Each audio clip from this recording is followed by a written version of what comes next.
an exploration group coming down out of Canada, working for the Hudson Bay Trading Company in the valley, just explored. They weren't looking for anything important. And along the way, they kept a super good journal. And that journal is actually on display, I believe, it's in a museum somewhere right now. But they documented a lot, of different landmarks, such as the Table Rocks, Mount McLaughlin, which is up in front of us behind the trees, you guys can't see right now.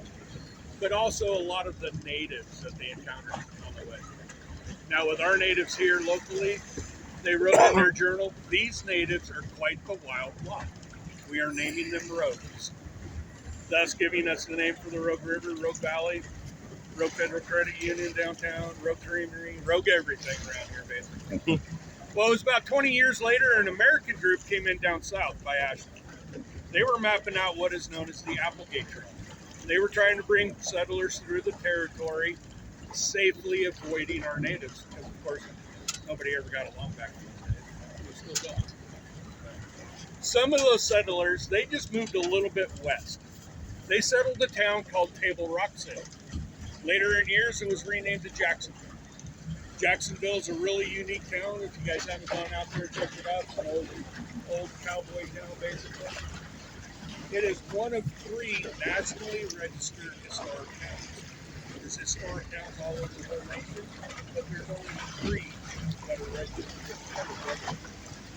So you can imagine, if you live inside city limits, you want to try to do anything with your house, your property, whatever, you're waiting for months and months, possibly a year. Well, along came 1849, the largest gold strike in Oregon, happened just outside Jacksonville. And of course, that brought in a whole bunch more settlers and miners into the territory, and tensions were running really, really high with the natives.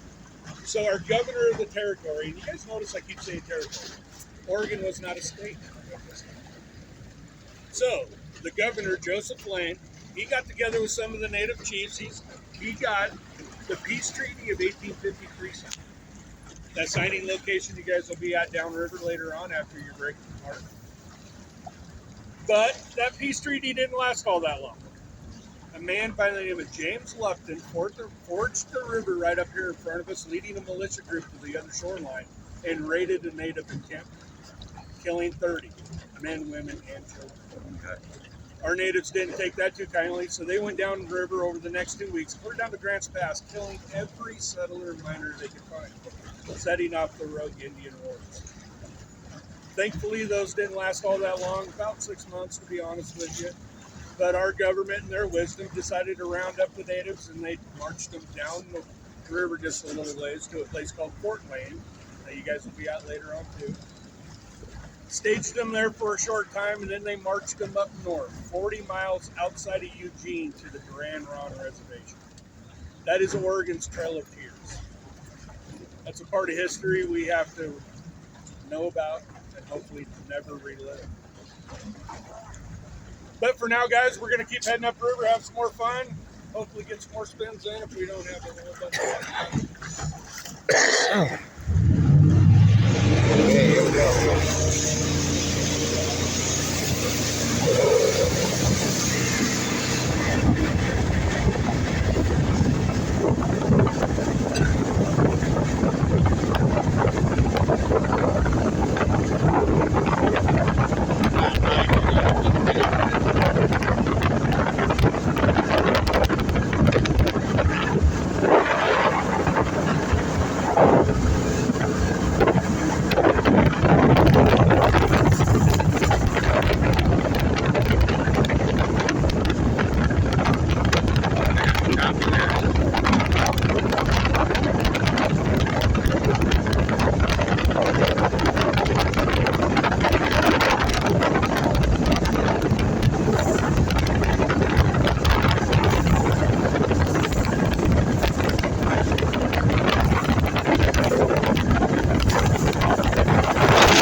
That was cool.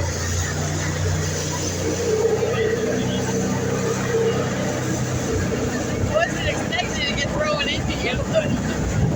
They did, hold on. Last time I was on here, it was a lot heavier. Yeah. Look at that. Wow.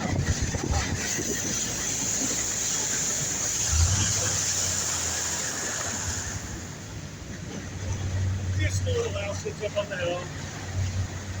No, Single family dwelling, just shy of 16,000 square feet. So we don't care about that. yeah. The little cabin down here closer to the water with a really nice deck around it, all those chairs sitting out there, satellite dish. That is a historical building. That was built clear back in the 1800s. That is known as the Outfitters Post at Patikins. This is Patikins fishing hole right here below us. A lot of people from the East Coast would spend months to get over here, just to spend a week or so, hang out. It was kind of a high-end resort way back in those days. Of course, it's been remodeled, rebuilt a few times. One of the most drastic ones was in 1945, and that was because somebody important was here. Everybody knows who's responsible for the majority of our national parks. President Theodore Roosevelt. Theodore He Roosevelt. stayed here in that cabin while mapping out Crater Lake National Park. Theodore Roosevelt stayed in that cabin. Supposedly there's pictures of him in there on the wall still, but of course it's private property, so we can't get in there and find out for sure. But if you do look on the internet, you can actually do some research and see that what I'm saying is true. And it shows pictures of him in there all the time. But of course, then you're looking at a picture of a picture of a picture just to kind of verify it. And of course, it's on the internet, so it's got to be true, right? Not necessarily. All right, guys, we're going to continue on. Okay, here we go again.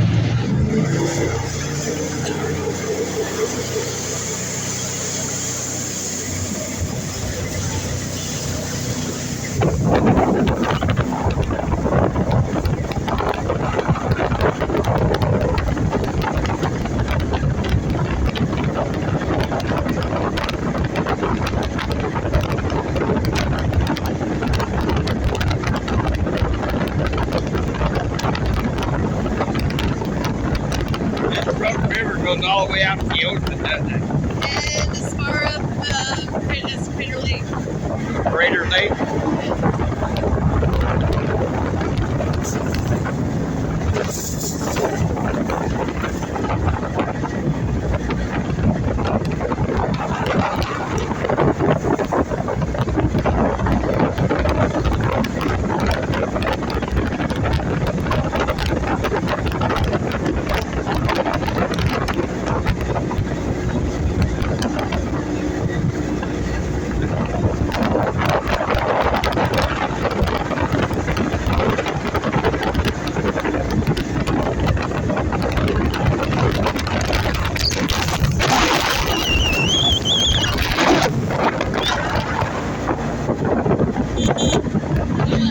Here we go, folks. Hang on.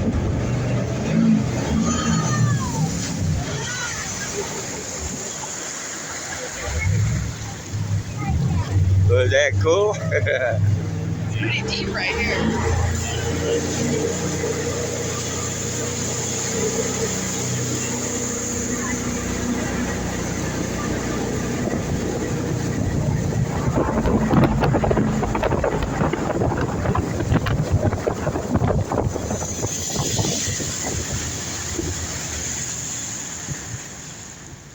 So guys, this little piece of property off to our right, it was once owned by the Medford Elks Club. They actually owned it for over 100 years. A lot of big shingdings out here, a lot of big weddings, parties, picnics. It was really fun growing up out here because I got to play out there. About 20 years ago, they sold it off to a land developer and got a piece of property down by us. That land developer, he held on to it for a short period of time, and then he sold it off to somebody who is kind of famous, a Mr. James Belushi, old actor, and now, Jim Belushi. he built his year-round home here up behind the trees on the right. You'll get a really good look at it going up river, good look at it coming back down. One of the coolest things that he's done here, you look at about 2 o'clock over there through the opening of the trees, that low-laying rip line that's lit up by the sun. That rip line comes down, almost touches the ground, if not touching in some places. Everything underneath it is dug out like an old brick cellar. That is a replicant of a pine plank house. That is what our natives used to live in. And I've actually talked to Jim before and said, hey, you need to build about 6 of those out there. And he's like, why? I said, because if you did, it'd be a great representation.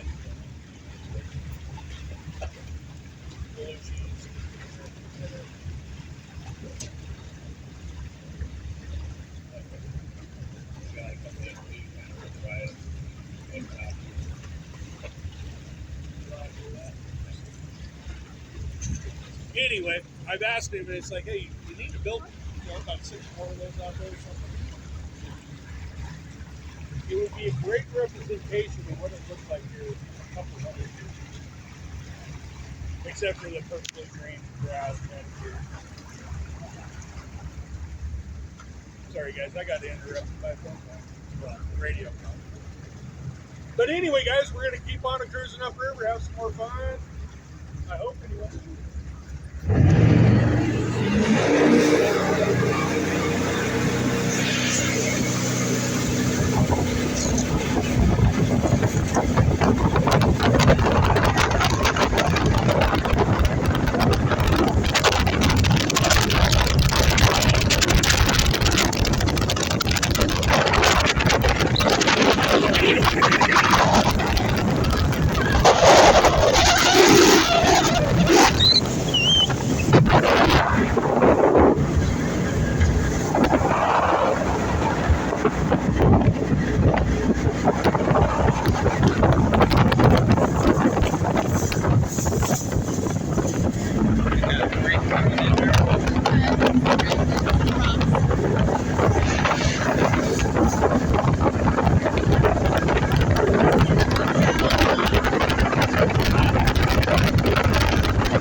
Folks, I had to keep getting wet.